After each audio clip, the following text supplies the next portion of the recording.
నమస్తే, welcome to okay TV. ప్రస్తుతం నాతో పాటు కార్పొరేటర్ మన్నే కవిత గారు ఉన్నారు. మాట్లాడే ప్రయత్నం చేద్దాం. అక్కడ ప్రధానంగా అంటే ఈ రోజు ఒక డెడ్ లైన్ అని చెప్పుకోవచ్చు. రేవంత్ రెడ్డి గారు మీరు ఇచ్చిన, కేటీఆర్ గారు ఇచ్చిన డెడ్ లైన్ అనుకోవచ్చు. మరేంటి, రేవంత్ రెడ్డి వస్తారా లేకపోతే ఏంటి? రేవంత్ రెడ్డి గారు సచివాలయంలో ఉండి, ఎక్కడో ఢిల్లీలో ఉండి ఏదో మీడియా ముందు ఏదో మాట్లాడుతూ ఉంటారు.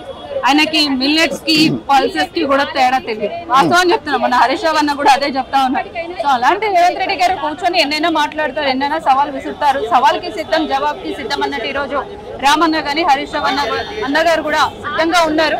మరి ఆయన ఏ ప్రశ్నకైనా జవాబుకి మేము ఇవ్వడానికి కూడా పార్టీ నుంచి కొంతమంది మంత్రులు మాట్లాడుతూ ఉన్నారు. నువ్వు కాదు నీ అయ్యే రావాలి అంటూ కూడా కొంతమంది వ్యాఖ్యలు చేస్తా ఉన్నారు. ఏం చెప్తారు? సీతక్క లాంటి వాళ్ళు కావచ్చు, కొంతమంది మాట్లాడుతూ ఉన్నారు. ఒక మాట మీకు చెప్తా ఉన్నాను, సీతక్క గాని రేవంత్ రెడ్డి గారు గాని హరీష్ రావు అనే రామనే సరిపోతారు. వాస్తవానికి కేసీఆర్ సార్ ఏం అవసరం లేదు. వాళ్ళ లెవెల్కి వాళ్ళే కరెక్ట్, వాళ్ళు జవాబు చెప్పగలుగుతారు. అవసరమైతే సార్ కూడా సమాధానం ఇవ్వడానికి కూడా సిద్ధంగానే ఉన్నారు. రామన్న అయితే ఉన్నారు కదా, ఆయనతోనే కానిచ్చారు. నిన్న ఫిరోజ్ ఖాన్ గారు కూడా మహిళా కమిషన్ ముందు హాజరైన తర్వాత నేను చేసిన వ్యాఖ్యలు ఏమి అంటే తప్పు వ్యాఖ్యలు కాదంటూ కూడా ఆయన చెప్తా ఉన్నారు. ఫిరోజ్ ఖాన్ గారు ఒక మాట మీకు వాస్తవం చెప్తున్నాను, రామన్న కానీ హరీష్ రావు అన్న కానీ కవితక్క కానీ కేసీఆర్ సార్ కానీ యావత్ తెలంగాణ ప్రజలందరికీ బీఆర్ఎస్ పార్టీ అంటే ఒక అభిమానం ఉంటుంది. వాస్తవం చెప్తున్నారు. మీరు ఇప్పుడు డిస్ట్రిక్ట్స్ లలో, ఊర్లలో కూడా రైతులను కూడా అడగండి, కేసీఆర్ సార్ ఉంటే బాగుండు, మాకు పెన్షన్స్ వచ్చేవి, కేసీఆర్ సార్ ఉంటే బాగుండు, మాకు రైతు బంధు వచ్చేది అనేది ఒక ప్రతి ఒక్కరు పబ్లిక్ లో బీఆర్ఎస్ పార్టీ అనేది ఒక స్ట్రాంగ్ స్ట్రెంత్ అనే. దాన్ని ఎలా నెగటివిటీ చేసుకోవాలంటే ఏదో ఒక కామెంట్స్ తీసుకురావాలి, ఏదో ఒకటి వైరల్ చేయాలి. ఫ్యామిలీ మీద, యావత్ ఫ్యామిలీ మీద ఏదో ఒక వైరల్ తీసుకురావాలనే ఉద్దేశం మీద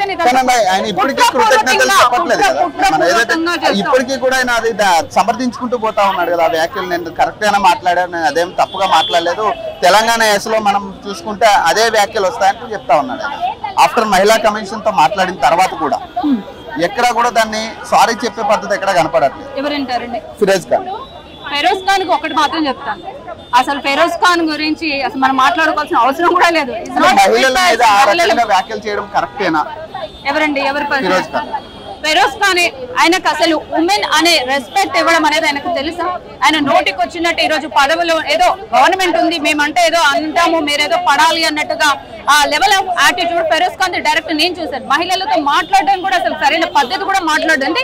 ఒక లో లెవెల్ గా చూసే అంత యాటిట్యూడ్ అనేది ఫిరోజ్ ఖాన్ దాంట్లో ఉంది. అది తగ్గించుకోవాలా ముందు. నేను అదే చెప్తున్నాను, సాటి మహిళ పార్టీతో సంబంధం లేదు, అట్లీస్ట్ మినిమం ఉమెన్ కంటే ఒక రెస్పెక్ట్ ఇవ్వలేని ఫిరోజ్ ఖాన్ గురించి చెప్తాను. ముందు అది నేర్చుకోండి, తర్వాత ఏదైనా మాట్లాడారు. కనీసం ముఖ్య నేతలు ఎవరైనా వచ్చే ఛాన్స్ ఉంటుంటారా ప్రెస్ మీట్? మరి అపోజిషన్ వస్తున్నారు కదా, రామన్న గారు వస్తున్నారు, కేటీఆర్ గారు వస్తున్నారు. మరి కాంగ్రెస్ పార్టీ వాళ్ళకి ధైర్యం ఉంటే చూద్దాం.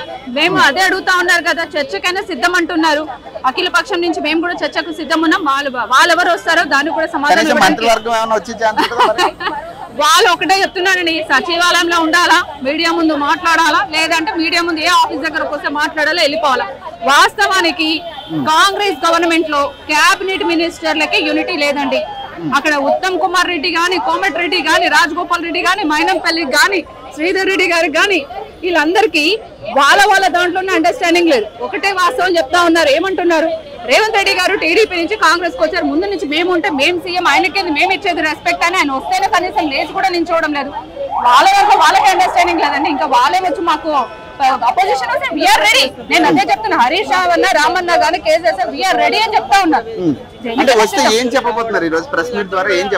ప్రెస్ మీట్ కి ఈ రోజు నాకు తెలిసి మరి రైతుల విషయమే ఉండొచ్చు, మరి ఇంకే విషయం అనేది మరి రామన్న ఇంకా వచ్చాక తెలుస్తా ఉంటది. దానికోసం అందరం కూడా వెయిట్ చూస్తాం. Thank you. సో ప్రస్తుతం మనతో పాటు కార్పొరేటర్ సామల్ హేమ గారు ఉన్నారు, మాట్లాడబడి. మరి వస్తారా? మరి రేవంత్ రెడ్డి వస్తారంటారా? రేవంత్ రెడ్డి రాలేకనే ముఖం చాటేసుకొని ఢిల్లీకి పోయిండు. ఆయన ఏదైతే ఛాలెంజ్ విసిలిండో దాన్ని స్వీకరిస్తూ కేటీఆర్ గారు ఇక్కడికి రావడం జరిగింది. వారే చెప్పారు కేసీఆర్ వస్తారా, కేటీఆర్ వస్తారా. కేటీఆర్ అన్న రెడీగా ఉన్నారు, రండి ఖచ్చితంగా చర్చ ఇద్దామని. ఎట్లాగో అసెంబ్లీలో ఆయన అవకాశం ఇయ్యాడు, మాట్లాడదామన్న ప్రతిసారి మైకులు కట్ చేస్తారు, లేదంటే బయటికి పంపించడం జరుగుతుంది. కనీసం ఇట్లా ప్రజాక్షేత్రంలో అయినా మాట్లాడదామని రండి అని పిలిస్తే కూడా రాలేని పరిస్థితి రేవంత్ రెడ్డికి ఉంది. కాబట్టి అది జరుగుతుంది. అయితే ఓవరాల్ గా ఛాలెంజ్ అయితే స్వీకరించి కేటీఆర్ అన్న ఇక్కడికి వచ్చిండ్రు. అయితే వెయిట్ చేస్తున్నాం, మరి రేవంత్ రెడ్డి వస్తారా, వారి టీం మెంబర్స్ ఎవరైనా వస్తారా చూద్దాము.